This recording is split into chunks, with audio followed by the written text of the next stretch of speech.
So hello class, welcome back to the channel. अब हम reproductive health पढ़ेंगे आज। ठीक है, रिप्रोडक्टिव हेल्थ एक ऐसा चैप्टर है जिससे काफ़ी सारे क्वेश्चंस आते हैं एंड अगर तुमने अच्छे से एनसीईआरटी से पढ़ लिया तो इससे अच्छा कुछ है ही नहीं। You have learned about human reproductive system and it's functions in chapter 3। ठीक है, पहले हमने देख लिया ये सब।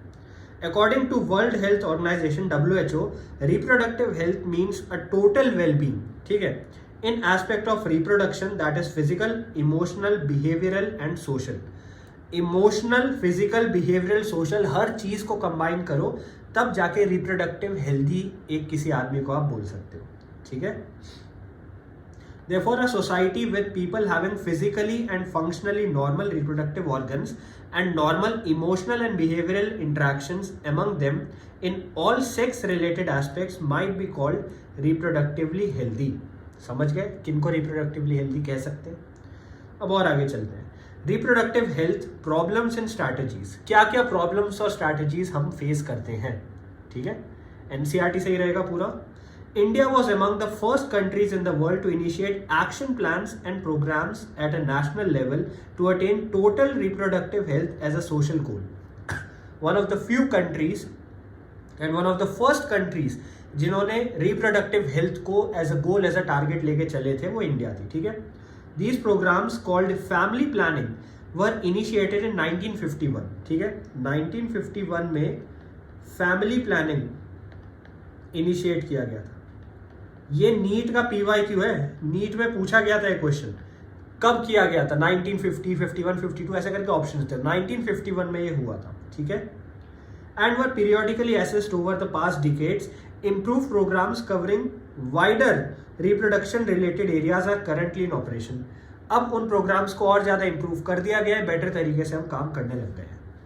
With the help of audio-visual and print media, governmental and non-governmental agencies have taken over various steps to create awareness among people about reproduction-related aspects. मतलब बहुत तरीकों से हम awareness generate करना चाह रहे हैं लोगों के मन में।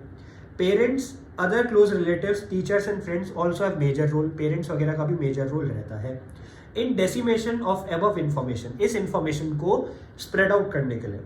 Introduction of sex education in school should also be encourage. Schools में सेक्स एजुकेशन पढ़ाई जानी चाहिए to provide right information to the young so as to discourage children from believing in myths and having misconceptions about sex related aspects. Sex एक ऐसी चीज मानी जाती है इंडिया में जो टैबू है, जिसके बारे में ज्यादा डिस्कशंस नहीं करने चाहिए। तो अगर स्कूल में फैमिली प्लानिंग और सेक्सुअल रिप्रोडक्शन और सेक्स एजुकेशन के बारे में ज्यादा बताया जाएगा तो बेटर रहेगा। और आगे चलते हैं। Proper information about reproductive organs, adolescence, related changes, safe and hygienic sexual practices, sexual transmitted diseases, STD, AIDS, इन सब के बारे में स्कूल लेवल पे बच्चों को पढ़ाया जाना चाहिए, ये ऐसा कह रहे हैं। ठीक है, educating people specially fertile couples and those in marriageable age groups about available birth control options, care of pregnant mothers, post natal care and importance of breast feeding, equal opportunities male females, इन सारी चीजों को पढ़ाया जाना चाहिए। ये सारी चीजें एज सच तुम्हें नीट में डायरेक्ट कोई नहीं पूछेगा। वो हो सकता है असर्शन रीजन में पूछे, वो हो सकता है ये पूछे कि सेक्स एजुकेशन क्या स्कूल में इनकॉर्पोरेट करनी चाहिए, यस या नो, ट्रू या फॉल्स, ऐसे करके पूछ सकते हैं। और आगे चलते हैं। Successful implementation of various action plans to attain reproductive health require strong infrastructural facilities, professional expertise and material support. ये असर्शन एंड रीजन का सवाल यहां से उठ सकता है। हो सकता है तुमसे पूछे assertion, successful implementation of various action plans to attain reproductive health requires a numerous amount of things and reason strong infrastructure facilities, professional expertise and material support are required. तो असर्शन रीजन यहां से बहुत easily लोग बना सकते हैं, समझे? Assertion reason यहां से बहुत इजीली बनाया जा सकता है, इसलिए तुम्हें हर एक चीज पढ़नी है। These are essential to provide medical assistance and care to people in reproduction related problems like pregnancy, delivery, STD, abortion, contraception, इन सब में होना चाहिए। देखो एनसीईआरटी से हम क्यों पढ़ रहे हैं, क्योंकि यहां से असर्शन रीजन वो एज इट उठा के पूछेंगे, as it is, without change करें। तो ये सारी एक एक लाइन अगर तुम्हें आएगी तो असर्शन रीजन कोई पूछ भी लेगा तो कोई दिक्कत तुम्हें नहीं आनी चाहिए। Implementation of better technique, new strategies from time to time are also required. Statutory ban on amniosynthesis. Amniosynthesis क्या होता है? अनबॉर्न बेबी का सेक्स डिटरमाइन कर लेना। अनबॉर्न बेबी का सेक्स डिटरमाइन करना क्यों बैन कर रखा है इंडिया में? क्योंकि बहुत सारे स्टेट्स में अगर फीमेल गर्ल चाइल्ड होता है तो फीमेल फीटिसाइड कर देते हैं। छोटे बच्चे का पता चलता है कि ये तो फीमेल है तो इसको पहली पेट में मार देते हैं, which is a bad thing. Feticide, ठीक है, fetal sex determination test ban हो रखा है। Research on various reproduction related areas are encouraged and supported by government and non-government agencies। ठीक है, अब यहाँ पे एक लाइन है जो बच्चे स्किप कर देते हैं, ये अगेन नीट का PYQ है। यहाँ पे बोला है सहेली, अ न्यू ओरल कॉन्ट्रासेप्टिव। तो सहेली के लिए पहली चीज पूछ सकते हैं क्या है? ओरल कॉन्ट्रासेप्टिव है, ठीक है, फॉर फीमेल्स। दूसरी चीज फीमेल्स के लिए है, was developed by scientists at Central Drug Research Institute CDRI Lucknow. तीसरी चीज CDRI लखनऊ में ये बनाई गई है। तो ये भी पूछ सकते हैं कहाँ बनाई गई है, ठीक है। Better awareness about sex related matters, increase number of medical assisted deliveries and better postnatal care leading to decrease maternal and infant mortality rates. यहाँ से अगेन असर्शन रीजन आया हुआ है, PYQ है। यहाँ से अगेन पूछ सकते हैं कि better awareness about sex related matter, increase number of medical assisted delivery and better postnatal care lead to increase in population। इसको ऐसे बोल सकते हैं वो, राइट, इसको ऐसे बोल सकते हैं कि increase in population में वो हेल्प करेगा। क्योंकि भाई अगर तुम्हारी postnatal and maternal health facilities बढ़ जाएंगी, ठीक है, infant mortality rate and maternal mortality rate अगर गिर जाएगा तो डेफिनेटली क्या होगा? पॉपुलेशन साइज में, ठीक है, पॉपुलेशन साइज में इंक्रीज आएगा। तो इसलिए बहुत इंपॉर्टेंट है। Cure of STD, overall increase medical facilities for all sex related problems वगैरह भी प्रोवाइड करी जानी चाहिए। Population explosion, stabilisation, birth control, इन सब की बात करेंगे। In the last century, all-round development in various fields significantly improved quality of life of people. समझ गए? However, increased health facilities along with better living conditions had explosive impact on growth of population. ये भी समझ गए? World की population 2 billion के around थी, 2 billion के अराउंड थी वर्ल्ड की पॉपुलेशन 1900 में, जो रॉकेट हो गई 6 बिलियन में, ठीक है।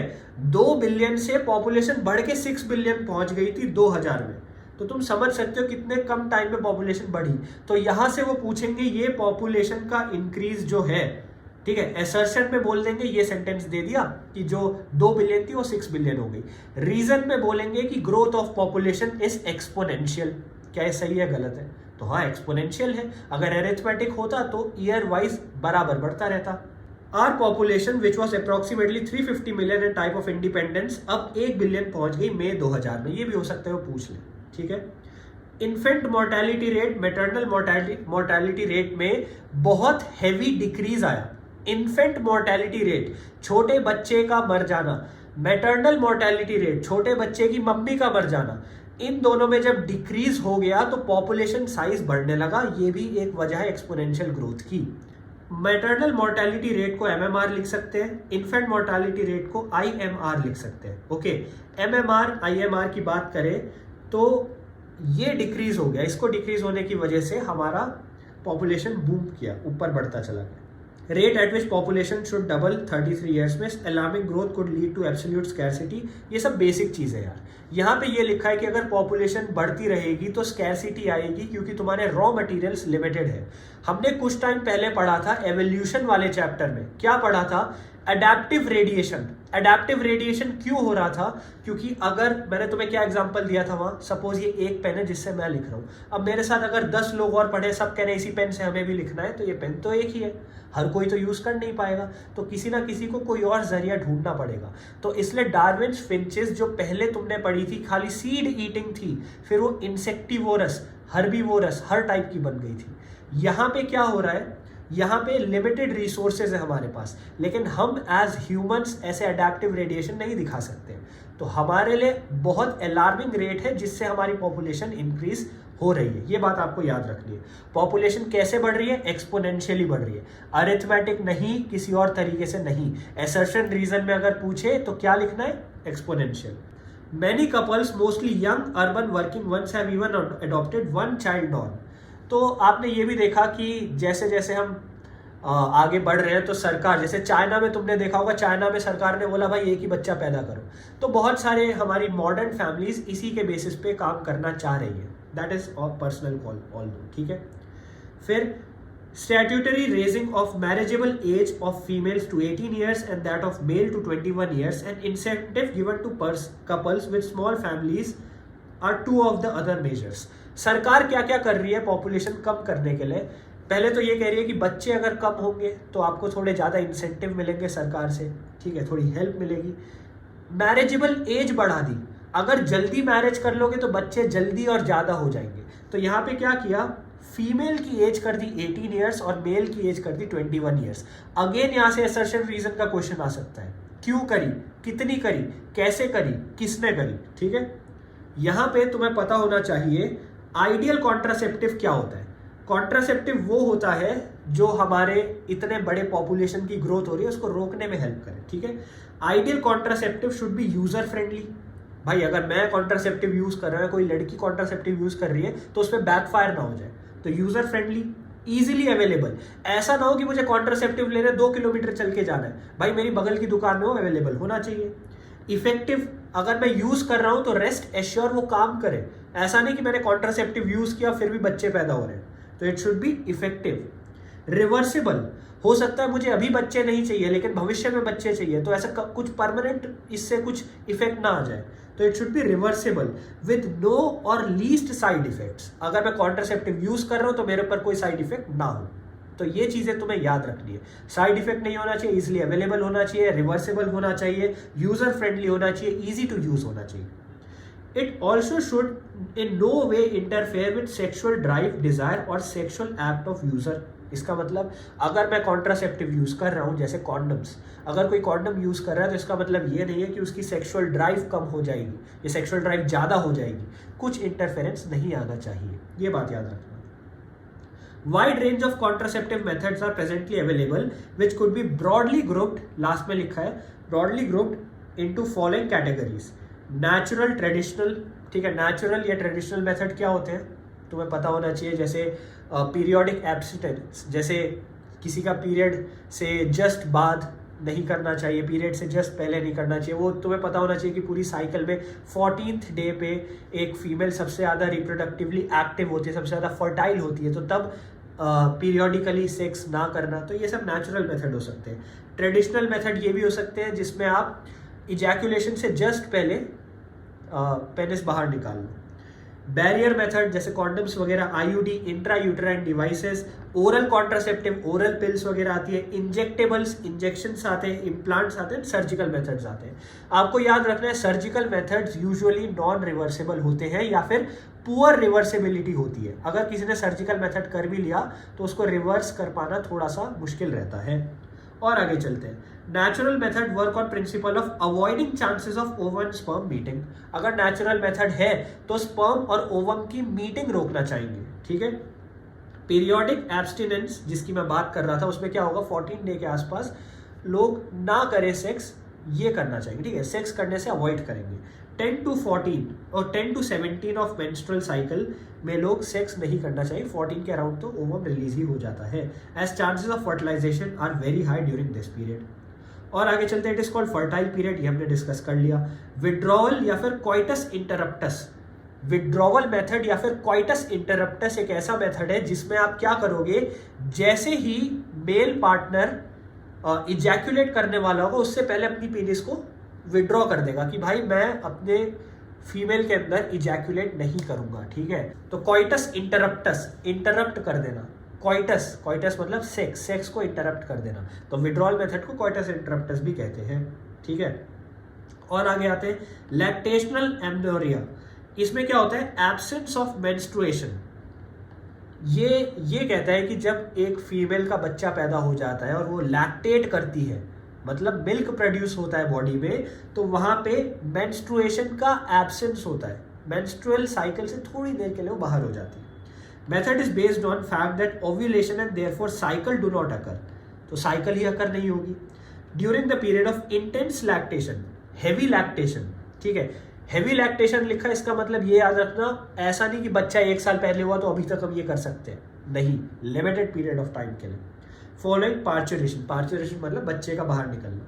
Therefore as long as mother breast feeds the child fully, chances of contraception are almost nil. जब तक बच्चे को फुली ब्रेस्ट से आप खाना खिला रहे हो तब तक कॉन्ट्रासेप्शन के चांसेस ऑलमोस्ट नेक्स्ट टू 0 है। However, this method has been reported to be effective only up to maximum period of 6 months. ये नीट का PYQ है, ठीक है, ये नीट का PYQ है। एसर्शन रीजन पे भी पूछ सकते हैं, ट्रू फॉल्स से भी पूछ सकते हैं। आजकल नीट का ना नया कॉन्सेप्ट आ गया है, आपने देखा होगा बायो के पेपर को टफ करने के लिए वो क्या करते हैं, NCERT बेस्ड बनाएंगे लेकिन बहुत लंबा बना देंगे। अब तुम्हें 6-7 वो दे देंगे, वो लिखी हुई इक्वेशन 6-7 तुम्हें लिखे हुए वो दे देंगे पैरास, और बोलेंगे भाई बताओ इनमें से कौन सा ट्रू है कौन सा फॉल्स है। तो तुम्हें पूरा लैक्टेशनल एमेनोरिया का पूरा फॉर्मूला, पूरा ये पैरा लिखा हुआ होगा, लास्ट में लिखा होगा only max effective only up to maximum period of 1 year या 4 मंथ्स या 2 मंथ्स। तो तुम्हें याद रखना है 6 मंथ्स होना चाहिए, इसलिए NCERT की एक लाइन पढ़नी जरूरी है। बैरियर मेथड, अब देखो एक चीज याद रखो, नो मेडिसिन और devices are used in these methods, side effects are almost nil. भाई मेडिसिन नहीं यूज हो रही, डिवाइस यूज नहीं हो रहा तो साइड इफेक्ट होंगे ही नहीं, सिंपल बात है। चांसेस ऑफ फेलियर लेकिन बहुत हाई है, भाई चांसेस ऑफ फेलियर हाई है, ठीक है। अगर तुम जैसे कॉइटस इंटरप्टस की बात करो, कॉइटस इंटरप्टस में क्या होता है, इजैक्यूलेट करने से पहले मेल अपनी पीनस बाहर निकालता है, ये तुम्हें समझ आ गया। लेकिन तुम्हें ये पता होना चाहिए सीमेन जो मेन इजैक्यूलेट का मैटर होता है सिर्फ वही नहीं है जो किसी को प्रेग्नेंट कर सकता है। एक चीज होती है जिसे कहते हैं प्री कम, या फिर सीमेन से पहले का जो लुब्रिकेटिंग फ्लूइड होता है उसमें भी स्पर्म्स पाए जाते हैं, ये बात आपको पता होनी चाहिए। जो स्पर्म आपके ट्रैक में होंगे वो उसके थ्रू चले जाएंगे, और अगर एक स्पर्म भी पहुंच गया एग तक तो वो फीमेल को प्रेग्नेंट कर सकता है। तो इसलिए कॉइटस इंटरप्टस जैसे मेथड्स इतने ज़्यादा इफेक्टिव नहीं है, आइडियल मेथड इसलिए नहीं है, ठीक है। कोई इसमें साइड इफेक्ट नहीं है लेकिन फेलियर के चांसेस भी बहुत हाई है। अब आते हैं बैरियर मेथड्स में। बैरियर मेथड में क्या होता है, सिंपल यार एक बैरियर लगा दिया है ना। अब सपोज मेरे और नेक्स्ट कमरे के बीच में दीवार है, तो दीवार तोड़ के तो मैं जा नहीं सकता, तो बैरियर लग गया हम दोनों के बीच में। बैरियर मेथड में ovum and sperm are prevented from physically meeting, भाई फिजिकली मीट ही नहीं करने देंगे, ओवम एंड स्पर्म एक दूसरे से मीट ही नहीं हो पाएगा, ठीक है, समझ गए, प्रिवेंटेड फिजिकली मीटिंग, ठीक है। और आगे चलते हैं। with the help of barrier these methods are available for both male and female। यहाँ पे बच्चे कंफ्यूज कर जाते हैं, both male and female याद रखो क्योंकि ये अगेन assertion रीजन का पार्ट है, ठीक है। तुमसे हो सकता है वो बोले assertion कि बैरियर मेथड में ovum and sperm are prevented from physically meeting and this is available for both the sexes, ठीक है। रीजन में लिख दे these are available for both male and female and barrier method कैसे काम करता है ऐसा कुछ लिख दे। तुम्हें ये याद रखना है बैरियर मेथड का मतलब ये नहीं है सिर्फ कॉन्डम्स है, भाई कॉन्डम्स तो मेल में होते हैं, सर्वाइकल कैप्स वगैरह भी चीजें होती है फीमेल के लिए, तो बोथ मेल एंड फीमेल याद रखना। ये मत कह देना भैया खाली मेल के लिए था, क्या दोनों के लिए, ठीक है। कॉन्डम्स की बात करें यार, barriers made of thin rubber latex sheet that are used to cover penis in male और वेजाइना और सर्विक्स इन फीमेल, याद रखना वेजाइना और सर्विक्स। अच्छा यहाँ भी बच्चों को कंफ्यूजन होती है, एनाटॉमी में तुम्हें ये पता होना चाहिए वेजाइना क्या है और सर्विक्स क्या है। भाई सर्विक्स अंदर होता है, वेजाइना बाहर होता है। जो पूरी ट्यूब होती है ना जिसके थ्रू आप अपना कॉइटस करते हो उस ट्यूब को कहते हैं वेजाइना। उसके बाद जो आपका यूटेरस होता है, यूटेरस की जो ओपनिंग होती है उसको कहते हैं सर्विक्स, ये बात याद रखना, ठीक है। और आगे चलते हैं। Just before coitus, ejaculate semen would not enter female reproductive tract. This can prevent contraception. This could prevent conception. निरोध, यहाँ एक नाम लिखा है निरोध भाई साहब का। अब ये भी नीट का PYQ है, नीट का PYQ है ये। निरोध के बारे में पूछ लेंगे। अब तुम्हें बोल देंगे कभी कभार वो वाले मैंने क्वेश्चन बोले ना यार, अब नीट में उनका मेन मोटिव ये है कि बच्चों का टाइम वेस्ट करो जितना कर सकते हो। याद रखो नीट वालों का मेन मोटिव है बच्चों का टाइम वेस्ट करना। तो वो तुम्हें 10 वो लिख देंगे, 10 लाइनें लिखी होंगी, बताओ कौन से ट्रू है कितने फॉल्स है, ये बोल देंगे। कौन सा भी नहीं, ये बोलेंगे कितने ट्रू है कितने फॉल्स है, ठीक है। तो तुम्हें पता होना चाहिए ये चीज। Diaphragms, cervical caps, vaults are also barrier made of rubber inserted into female reproductive tract to cover cervix during coitus. cervix को कवर करने के लिए ये सब चीजें भी यूज होती है। अब बैरियर मेथड का एक प्लस पॉइंट है, बताओ क्या है? बैरियर मेथड का प्लस पॉइंट क्या है बताओ भाई? बैरियर मेथड का प्लस पॉइंट ये है कि यहां से एड्स, सेक्सुअल ट्रांसमिटेड डिजीजेस वगैरह नहीं होते हैं, ब्लॉक कर देगा एंट्रियोस्पर्म, ये सब तुम्हें समझ आ गया। Another effective and popular method is intrauterine devices. IUT में हम पहुंच चुके हैं। Intrauterine devices, intrauterine devices are inserted by doctors और expert nurses in the uterus through vagina. समझ गए? In the uterus through vagina इसको करा जाता है। These intrauterine devices are presently available as non-medicated IUDs, non-medicated IUDs की तरह present है। लिपेज लूप, लिपे जो बोलना है बोलो, बस नाम याद रखो। लिपेज लूप की अगर मैं बात करूं तो ये क्या है? Copper releasing IUD. ठीक है, लिपेज लूप हो गया, कॉपर रिलीजिंग आईयूडी हो गया, CUT, CU7, मल्टीलोड 375। अब कॉपर रिलीजिंग के 3 एग्जाम्पल दिए, क्या क्या दिए? CUT, CU7, Multiload 375। अब इसको कैसे याद रखोगे भाई? CUT, CU7 ये तो याद रहेगा। कॉपर का नाम क्या होता है? CU, तो कॉपर CU याद रहेगा। लेकिन ये मल्टीलोड 375 कैसे याद रखे भैया? तो तुम्हें याद रखना है, तुमने देखा पुराने जमाने में कॉपर के जग्स होते थे जिससे पानी पीते थे, कॉपर वगैरह, ठीक है? या फिर एसी में तुमने देखा वायरिंग कॉपर की होती है भाई, वो तो साल भर एसी चला के रखता है, बिजली का बिल बहुत आएगा। मैं तो साल भर एसी में बैठा रहता हूं, तो ऐसे याद रख सकते हो। मल्टीलोड 375 मतलब कह सकते हो कि भाई साल भर हम एसी में बैठे रहते हैं, कॉपर का प्रयोग करते हैं, तो मल्टीलोड 375 याद रहेगा। हार्मोन रिलीजिंग आईयूडी की बात करें तो प्रोजेस्टास्टर्ड LNG-20। हार्मोन रिलीजिंग आईयूडी की बात करें तो यहाँ 2 एग्जाम्पल है। प्रोजेस्टास्टर्ड, ठीक है, अब यहां प्रोजेस्टेरॉन, इससे नाम याद रह जाएगा। दूसरा LNG-20। तो आपको मेनली कंफ्यूजन इन्हीं 2 में होगी, मल्टीलोड 375 एंड LNG-20 में। किस में होगी? Multiload 375 and LNG-20। तो याद रखो, LNG-20 hormone, Multiload 375 copper. LNG-20 hormone, Multiload 375 copper. ठीक है, वेरी गुड। एक ने LNG का फुल फॉर्म भी बता दिया। ठीक है, तो LNG, अब ये मैं इसलिए नहीं बोल रहा था क्योंकि ये NCERT में नहीं दिया है, राइट, बट तुम्हें पता है तो बहुत अच्छी बात है भाई। मैं अब एक ट्रूमैन करके किताब आती है भारी भरकम सी, देखिए ट्रूमैन की मोटी किताब है, उसमें ये सारे फुल फॉर्म दिए, इसके अलावा 3-4 और दिए। ठीक है, लेकिन याद रखो LNG-20 क्या है? हार्मोन है, और वो वाली क्या है? कॉपर। और आगे चलते हैं। अब आगे तुम्हें दे रखा होगा कॉपर करता क्या है भाई, कॉपर क्यों रिलीज करें हम, है ना? कॉपर रिलीज तो हो गया, लेकिन वो करेगा क्या? तो कॉपर आयंस क्या करेंगे? Suppress sperm motility. Copper ion suppress sperm motility, मतलब स्पर्म जिस ताकत से आगे बढ़ सकता है उसको सप्रेस कर देगा। ठीक है, suppress sperm motility and fertilization capacity of sperms, मतलब कॉपर उसके चलने के तरीके को एंड फर्टिलाइज करने के तरीके को सप्रेस कर सकता है, ये बात याद रखना। Hormone releasing IUD in addition make uterus unsuitable for implantation. Hormone releasing वाले क्या करेंगे? इम्प्लांटेशन के लिए अनसूटेबल बना देंगे यूट्रस को। इम्प्लांटेशन तुम्हें पता होना चाहिए क्या होता है। ठीक है, the cervix hostile to sperm, एक तो इम्प्लांटेशन के लिए खराब कर देंगे और दूसरा सर्विक्स को स्पर्म के लिए हॉस्टाइल बना देंगे कि भाई मुझे, सर्विक्स बोलेगा मुझे स्पर्म नहीं पसंद है। ओके, और आगे चलते हैं। IUDs are ideal contraceptives for females.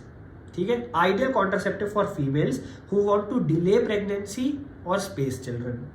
Most widely accepted methods of contraception in India. यहां से बहुत सवाल पूछा जाता है और ये तुम्हारा नीट का PYQ है कि इंडिया में सबसे ज़्यादा लोग क्या यूज़ करते हैं, तो इंडिया में सबसे ज़्यादा लोग आईयूडी यूज़ करते हैं, ये बात याद रखना। आईयूडी इंडिया में सबसे ज़्यादा यूज़ होता है। ठीक है, oral administration of small doses of either progestrogen और progestrogen estrogen combination is another contraceptive method use by females. ठीक है, तुम्हें याद होना चाहिए, अगर प्रोजेस्ट्रोजन या प्रोजेस्ट्रोजेन और ईस्ट्रोजेन का कॉम्बिनेशन यूज हो रहा है, तो ये एक बहुत खतरनाक हार्मोनल इम्बैलेंस लाता है बॉडी में। जब तुम एमबीबीएस में आओगे, देखो तुम पढ़ रहे हो खतरनाक, तुम एमबीबीएस में आओगे, तुम्हें बहुत बढ़िया कॉलेज मिलेगा, I believe in you guys. जब तुम एमबीबीएस में आओगे तो तुम्हें पढ़ाए जाएंगे ड्रग्स भर भर के, तुम्हें पढ़ाए जाएंगे चैप्टर्स लाइक फार्मेकोलॉजी, तुम्हें पढ़ाई जाएगी बायोकेमिस्ट्री। अब बायोकेमिस्ट्री में तुम ऐसे ड्रग्स पढ़ोगे, बायोकेमिस्ट्री में तुम इनके डायग्राम्स पढ़ोगे, तब तुम्हें समझ आएगा कि भाई हाँ, प्रोजेस्ट्रोजेन और ईस्ट्रोजेन का कॉम्बिनेशन असल में एक सिनगोनिस्टिक इफेक्ट लाता है बॉडी के अंदर, लेकिन वो तुम्हारे अभी कोर्स में है नहीं। याद रखना, ये सारी चीजें एमबीबीएस के हिसाब से भी बहुत इंपॉर्टेंट है, तो इसको भूलना मत, ठीक है। अब और आगे चलते हैं। They are use in form of tablets and hence are popularly called pills. तो अगर तुमसे कोई पूछे नीट वाला कि भाई पिल्स में क्या यूज होता है पिल्स में क्या यूज होता है, तो तुम कह सकते हो भाई पिल्स में प्रोजेस्ट्रोजेन या फिर प्रोजेस्ट्रोजेन और ईस्ट्रोजेन का कॉम्बिनेशन यूज होता है। और आगे चलते हैं। Pills have to be taken daily for a period of 21 days. 21 days तक लगातार पिल्स को खाना पड़ता है, पिल्स को लेना पड़ता है, ठीक है। Preferably within first 5 days of menstrual cycle, first 5 days of menstrual cycle में।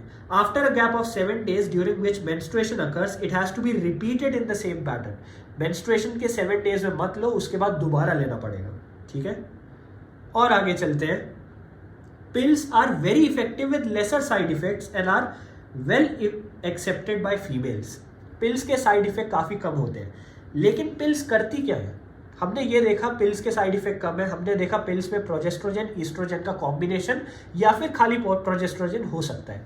अब ये वाली जो लाइनें है ना, ये एसर्शन रीजन के हिसाब से बहुत इंपॉर्टेंट है, ठीक है। अगेन मैं बोल रहा हूँ एसर्शन रीजन के हिसाब से बहुत इंपॉर्टेंट है। एसर्शन रीजन ही है जो नीट में नंबर काटेगा।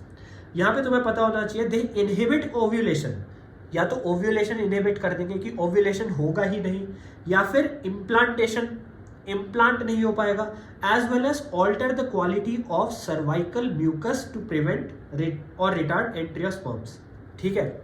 सर्विकल म्यूकस जो होता है उसकी क्वालिटी गिरा देगा।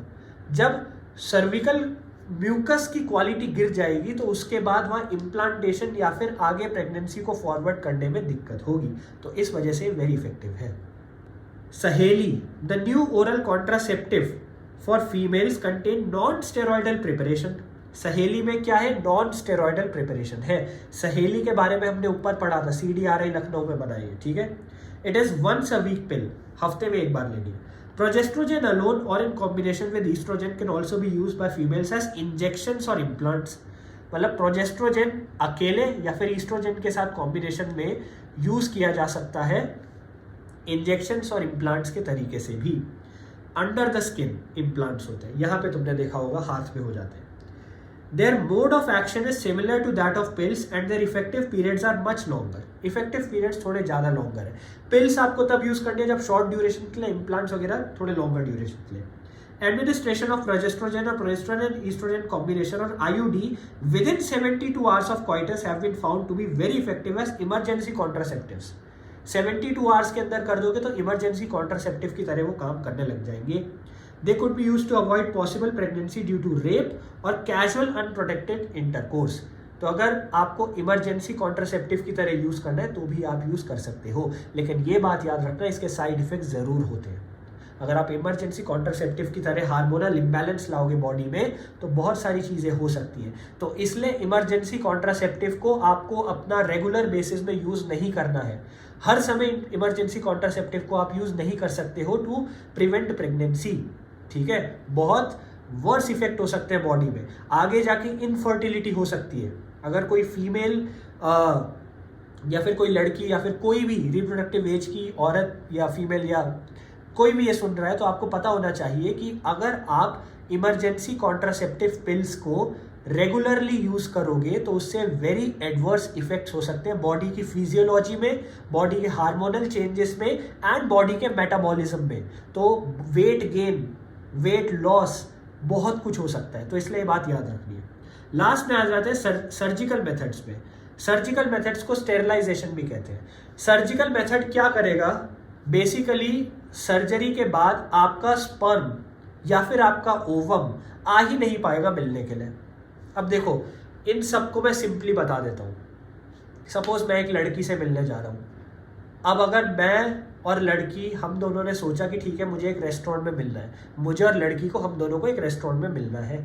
अब सपोज वो लड़की तो रेस्टोरेंट में पहुंच गई, ठीक है, लेकिन रेस्टोरेंट ने मुझे अंदर एंट्री नहीं दी, तो क्या हम मिल पाएंगे? हम नहीं मिल पाएंगे। इसे कहेंगे बैरियर मेथड, जो कि तुम्हारे कॉन्डम, सर्वाइकल कैप्स ये सब कर सकते हैं। दूसरा तरीका, लड़की तो पहुंच गई रेस्टोरेंट में, मैं यहाँ घर से निकला ही नहीं, मैं घर से ही नहीं निकल पाया, फिर भी नहीं मिल पाएंगे।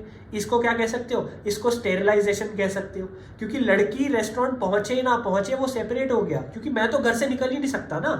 तो स्टेरिलाइजेशन में जब तुम वैसेक्टोमी करोगे, जब वास डिफरेंस काट लोगे, या ट्यूबेक्टोमी करोगे, ट्यूब्स, फेलोपियन ट्यूब्स को काट के ऊपर फोल्ड कर दोगे, तो ओवम ही नहीं आ पाएगा मिलने, या स्पर्म ही नहीं आ पाएगा मिलने। अब भाई मिलने ही नहीं जा पाओगे, मिल ही नहीं पाओगे, तो कुछ नहीं हो पाएगा, फर्टिलाइजेशन होगी ही नहीं।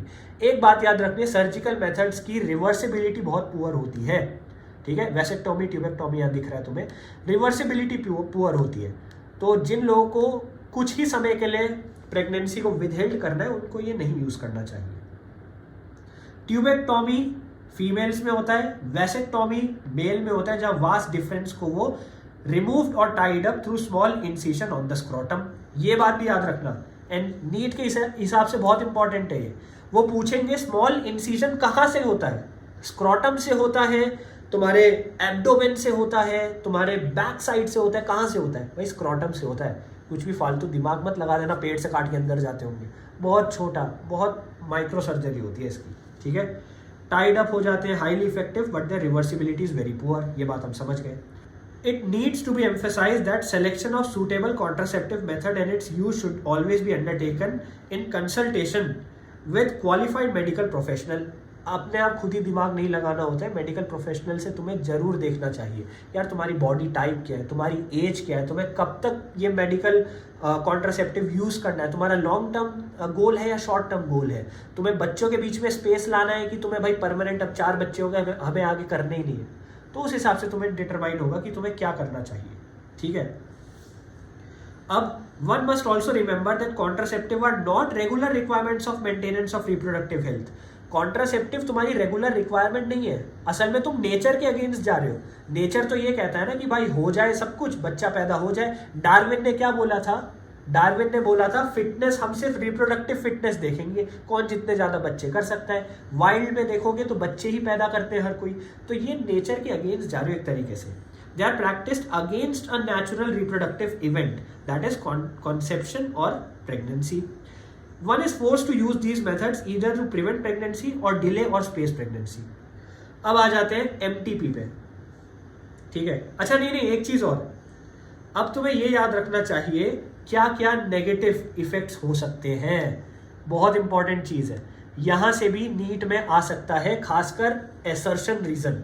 एसर्शन पूछ सकते हैं, there are possible ill effects of contraceptions or contraceptive pills or contraceptive methods। Reason: ill effects include nausea, abdominal pain, breakthrough bleeding, irregular menstrual bleeding और even breast cancer। तो क्या बोलोगे इसका? हाँ, assertion भी true है, reason भी true है, और reason assertion का सही वो भी है, ऑप्शन भी है, ठीक है। तो ये चीजें याद रखनी यार, एक एक लाइन इसलिए जरूरी होती है, तुम्हें पता होना चाहिए क्या क्या हो सकता है। तो नोजिया, उल्टी जैसा आना, ठीक है। एब्डोमिनल ब्लीडिंग, एब्डोमिनल पेन मतलब पेट में दर्द होना। ब्रेक थ्रू ब्लीडिंग में क्या होता है, कभी कभार IUD जैसी चीजें, इंट्रा यूट्राइन डिवाइसेस, जब फिट किया जाता है ना यूट्रस में, तो क्या होता है कभी कभार वहां पे फ्रिक्शन की वजह से ब्लीडिंग हो सकती है, ये बात याद रखना। ब्रेस्ट कैंसर हो सकता है, इसलिए तुम्हें खुद से नहीं डिसाइड करना है क्या करना है क्या नहीं करना है। मैंने तुम्हें थोड़े टाइम पहले बोला था, ये इमरजेंसी कॉन्ट्रासेप्टिव जो होती है 72 आवर्स के अंदर जो लेनी पड़ती है, ये सब जो MTP में भी तुम आगे पढ़ोगे, इनको तुम रेगुलरली यूज मत करो, क्योंकि ये इतना खतरनाक हार्मोन इम्बैलेंस लाएंगे बॉडी के अंदर कि तुम्हें कैंसर हो सकता है। पता है, फीमेल्स में ब्रेस्ट कैंसर और मेल्स में प्रोस्टेट कैंसर के चांसेस ज्यादा होते हैं, राइट। लेकिन अभी हम जितने कॉन्ट्रासेप्टिव यूज करते हैं सारे फीमेल ओरिएंटेड है, कि भाई फीमेल बॉडी में हम एक्सपेरिमेंट कर रहे हैं बैठ के, ठीक है। तो इसलिए इसलिए तुम्हें देखना है कि फीमेल बॉडी में क्या सूट कर रहा है, उसके हिसाब से करो। एमटीपी की बात कर लेते हैं, medical termination of pregnancy. Intentional और voluntarily termination of pregnancy before full term is called medical termination of pregnancy. Before full term मतलब भाई पूरा टर्म क्या होता है, 9 महीने का, राइट। 9 मंथ्स के बाद बच्चा आ जाता है, तो 9 मंथ से पहले अगर तुम मेडिकली टर्मिनेट कर रहे हो प्रेगनेंसी को, बच्चे को हटा दे रहे हो, मार दे रहे हो, प्रेगनेंसी को फॉरवर्ड नहीं होने दे रहे, तो इसे एमटीपी बोलते हैं। एमटीपी और इंड्यूस्ड एबॉर्शन भी शब्द यूज किया गया इसके लिए, ठीक है। Nearly 45 to 50 million MTPs are performed in an year. 45 से 50 मिलियन एमटीपी परफॉर्म की जाती है all over the world. Again very important for assertion and reason. Assertion बोल देंगे कि एमटीपी और induced abortion is voluntary termination of pregnancy before full term. Reason दे देंगे it is nearly 45 to 50 million MTPs are performed in an year all over the world. क्या बोलोगे भाई, दोनों सही है, लेकिन ये रीजन तो नहीं है ना असर्शन का, ऐसे। और आगे चलते हैं। 1/5 of total number of conceive pregnancies जो है उसको ये एमटीपी में रिजल्ट हो जाती है। MTP has significant role in decreasing the population though it is not meant for that purpose, ठीक है। अब इसके वेदर टू एक्सेप्ट और लीगलाइज एमटीपी और not is being debated. Legalise करे कि नहीं, एक्सेप्ट करे कि नहीं, इसको डिबेट करते रहते हैं लोग। अब why MTP? Obviously answer is to get rid of unwanted pregnancy either due to casual unprotected intercourse और failure of contraceptive use during coitus और रेप्स, ठीक है। कुछ समय पे एमटीपी करना या एबॉर्शन करना बहुत एसेंशियल होता है, जैसे रेप केसेस में, ओके। और आगे चलते हैं। Also essential in certain cases where continuation of pregnancy could be harmful or even fatal either to mother or to fetus or both। अगर प्रेगनेंसी को आगे फॉरवर्ड करते रहे तो मम्मी को या बच्चे को या दोनों की लाइफ में बहुत खतरनाक इफेक्ट आ सकता है, इसलिए उसको बंद कर देते हैं। MTPs are considered relatively safe during the first trimester. First trimester that is up to 12 weeks of pregnancy. यहां से अगेन क्वेश्चन उठ सकता है, फर्स्ट ट्राइमेस्टर क्या होता है, कितना होता है? फर्स्ट 12 वीक्स जो होते हैं उसको फर्स्ट ट्राइमेस्टर कहते हैं। Second trimester abortions are much more riskier. जैसे जैसे फुल टर्म के पास जाते रहोगे रिस्क फैक्टर बढ़ता चला जाएगा, याद रखो। फर्स्ट ट्राइमेस्टर तक सिंपल है, ठीक है, सेकेंड ट्राइमेस्टर में थोड़ा और रिस्क फैक्टर आने लगेगा। One disturbing trend observed is that majority of MTP performed illegally by unqualified quarks, which are not only unsafe but could be fatal too। बहुत सारे लोग एक तो फीमेल फीटिसाइड करते हैं, ठीक है, वो पता कर लेते हैं कि बच्ची है, ठीक है, वो पता कर लेते हैं बच्ची है और उसके बाद वो देख लेते हैं कि भाई ये बच्ची है, इसको जल्दी से मार दो। तो ये चीज़ें नहीं होनी चाहिए, ठीक है। Sexually transmitted diseases. Disease or infections which are transmitted through sexual intercourse are collectively called sexually transmitted diseases, STD, और venereal diseases, VD। STD भी बोलते हैं, VD भी बोल सकते हैं। Reproductive tract infections, RTI। Reproductive tract infections, tract में भी infection हो सकती है, जिन्हें RTI कहते हैं। Gonorrhea, syphilis, genital herpes, chlamydiasis, genital warts, trichomoniasis, hepatitis B, and of course the most discussed section HIV, AIDS। ये सारे कुछ एग्जाम्पल्स हैं। इन सब की वजह से ही बैरियर मेथड प्रेफर करना चाहिए ताकि फिजिकल टचिंग ना हो। Among these, HIV infection is most dangerous, discussed in detail in chapter 8। मतलब वो ह्यूमन हेल्थ एंड डिजीजेस में HIV के बारे में हम अच्छे से पढ़ेंगे, ठीक है। HIV सबसे ज़्यादा खतरनाक है। Some of these infections like hepatitis B and HIV can also be transmitted by sharing of injection needles, surgical instruments, etc. with infected patients। Transfusion of blood or from infected mother to fetus too। अगर किसी mummy को HIV है तो बच्चे को हो सकता है, याद रखना। एड्स वगैरह ऐसे भी फैल सकता है। सर्जिकल इंस्ट्रूमेंट्स प्रॉपरली स्टेरिलाइज नहीं है तब भी हो सकता है, ठीक है। इंजेक्शन से भी हो सकता है। बहुत सारे लोग इंट्रावेनस ड्रग्स लेते हैं, मतलब डायरेक्टली इंजेक्शन लगा के वेन्स में ड्रग्स फैला देते हैं, ठीक है। उनको बहुत ज़्यादा सेक्सुअली ट्रांसमिटेड डिजीजेस होते हैं, भले ही वो सेक्सुअली एक्टिव हो या ना हो, ये बात याद रखना। और आगे चलते हैं। Except for hepatitis B, genital herpes and HIV infections, other diseases are completely curable if detected early and treated properly. अगर अर्ली डिटेक्शन होगा तो आप डिजीजेस को क्योर कर सकते हो। तो आप आगे जाके बायोटेक्नोलॉजी जैसे चैप्टर्स में पढ़ोगे, क्या पढ़ोगे बायोटेक्नोलॉजी जैसे चैप्टर्स में, कि हम कैसे एम्प्लीफिकेशन कर सकते हैं। आपने देखा होगा छोटा सा जीन है तो उसको एम्प्लीफिकेशन कर सकते हैं। पीसीआर, पॉलीमरेज चेन रिएक्शन, ये सारी चीजें क्यों यूज होती है? अर्ली डिटेक्शन ऑफ डिजीजेस में। बहुत बार क्या होता है, हम डिजीजेस का पता तब कर पाते हैं, ठीक है, हम डिजीजेस का पता तब कर पाते हैं जब वो कोई सिम्टम दिखाने लग जाए। जैसे अभी मुझे खांसी जुकाम है थोड़ा सा, तो मेरी नाक बंद है, तो नाक बंद होना एक सिम्टम है। नाक बंद तब होती है जब बॉडी के अंदर वो डिजीज कॉजिंग ऑर्गेनिज्म बहुत ज्यादा पैदा हो जाए। लेकिन अगर बहुत हल्की अमाउंट में वो डिजीज कॉजिंग ऑर्गेनिज्म है, अगर किसी की बॉडी में सपोज कोई वायरस है लेकिन वो इतना ज़्यादा प्रोलिफरेट नहीं हुआ कि वो कुछ एक्सटर्नल इन्फ्लुएंस या फिजियोलॉजिकल रिएक्शन दिखा सके बॉडी में, तो आप पता नहीं कर सकते कि वो बीमार है कि नहीं है, तो अब पीसीआर यूज होता है, ठीक है। और आगे चलते हैं। Early symptoms are minor, include itching वगैरह, डिस्चार्ज, स्लाइट पेन, स्वेलिंग, इन सबसे अर्ली सिम्टम्स होते हैं। एक और चीज़ आपको देखनी है, hepatitis B, genital herpes and HIV, ये 3 ऐसे हैं जो कंप्लीटली क्योरेबल नहीं है। Hepatitis B, genital herpes and HIV completely curable नहीं है, ये बात आपको याद रखनी है, ठीक है। और आगे चलते हैं। Avoid sex with unknown partner और मल्टीपल पार्टनर्स, ठीक है, ये सब थोड़े प्रिवेंटिव मेजर्स हैं। Always use condom during sex, in case of doubt one should go to qualified doctor for early detection, that's it. अब आ गए हम इनफर्टिलिटी में, जो कि लास्ट का हमारा टॉपिक है। इनफर्टिलिटी की बात करते हैं। Large number of couples all over the world including India are infertile. Infertility कब होती है वो भी आपको पता होना चाहिए, ठीक है। They are unable to produce children in spite of unprotected sexual cohabitation, ठीक है, वो सेक्स कर रहे हैं अनप्रोटेक्टेड तब भी बच्चे पैदा नहीं हो पा रहे। Reason could be physical, congenital disease, drugs, immunological और इवन साइकोलॉजिकल। फिजिकल डिफेक्ट्स हो सकते हैं जैसे इरेक्टाइल डिस्फंक्शन, इरेक्टाइल डिस्फंक्शन मतलब इरेक्ट ना हो पाना पेनिस का। कॉन्जेनाइटल, पैदाइश से कुछ हो सकता है। डिजीजेस, कोई डिजीज हो सकता है जिसकी वजह से उनकी रिप्रोडक्टिव हेल्थ पे इफेक्ट आ जाए। ड्रग्स, बहुत सारे लोग ऐसे ड्रग्स यूज करते हैं, ड्रग्स का ओवरडोज हो जाता है। Immunological, again disease related. And psychological, बहुत सारे लोगों को साइकोलॉजिकल ट्रॉमा होता है, साइकोलॉजिकल ऐसे कंडीशंस होते हैं जिनकी वजह से ये सब हो सकता है, okay.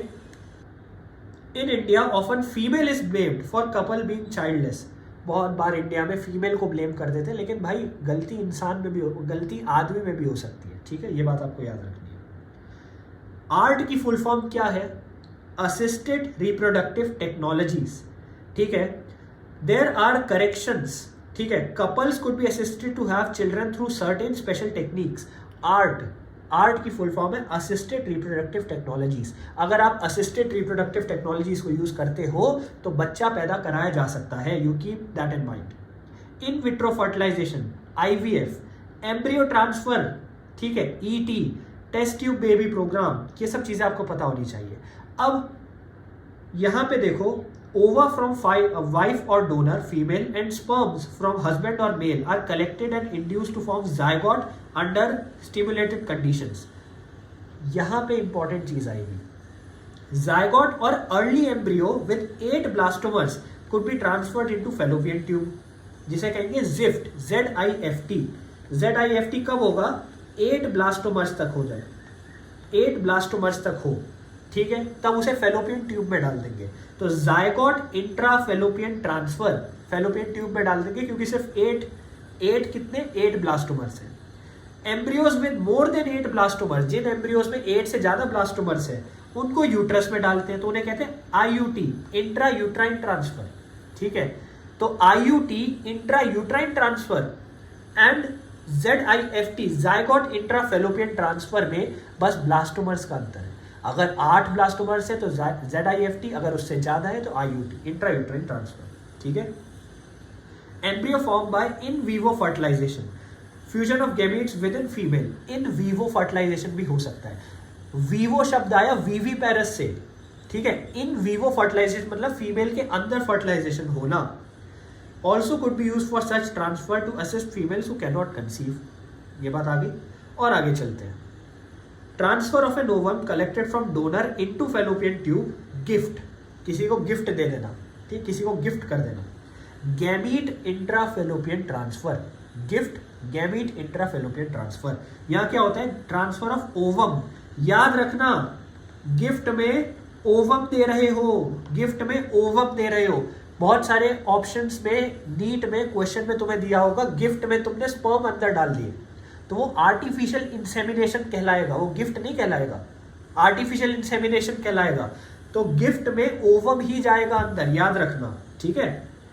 Gamete intrafallopian transfer, gift of another female who can not produce one, तो ओवम यहां भेज देंगे, ठीक है। किस में भेजेंगे? जो फीमेल ओवम नहीं बना पा रही लेकिन कंडीशंस प्रोवाइड कर सकती है, ठीक है। फॉर एग्जाम्पल मेरे पास तवा नहीं है खाना बनाने के लिए, मेरे पास गैस नहीं है खाना बनाने के लिए, ठीक है, लेकिन एक बार खाना बन जाए तो मेरे पास फ्रिज है जिसमें मैं स्टोर कर सकता हूँ, ठीक है। मेरे पास गैस नहीं है खाना बनाने के लिए लेकिन खाना बन जाए तो मैं फ्रिज में स्टोर कर सकता हूँ। तो तुम क्या करोगे? तुम खाना बना के मुझे दे दोगे, मैं फ्रिज में स्टोर कर दूंगा। वही बात हो गई। मैं ओवम, फीमेल ओवम नहीं बना पा रही है तो तुम ओवम गिफ्ट कर दो, बाकी फर्टिलाइजेशन बाकी सब वो कर लेगी खुद, तो गिफ्ट में ओवम गिफ्ट हो जाता है। आर्टिफिशियल इंसेमिनेशन की बात अभी अभी हमने करी, ठीक है। आर्टिफिशियल इंसेमिनेशन में क्या हो रहा था? स्पर्म्स अंदर आर्टिफिशियली इंसेमिनेट करे जा रहे थे। कब होता है आर्टिफिशियल इंसेमिनेशन? आर्टिफिशियल इंसेमिनेशन तब होता है जब इरेक्टाइल डिसफंक्शन जैसी कुछ बीमारी होती है। Male is unable to perform sexual activities. Intra uterine semination भी होता है, ठीक है, नाम से समझ आ जाएगा। अब these facilities are presently available only in very few centres in the country. Common sense है, बहुत कम जगहों पे है। Obviously their benefits is affordable to limited number of periods. Emotional, religious, social factors are also deterrents in adoption of these methods. बहुत सारे लोग पुरानी सोच रखते हैं तो इसलिए इनकी तरफ वो नहीं जा पाते हैं, ठीक है। अगर ये सब नहीं करना तो लीगली आप एडॉप्ट भी कर सकते हो बच्चे को। तो इसके साथ इस चैप्टर को हमने एनसीईआरटी से कवर कर लिया।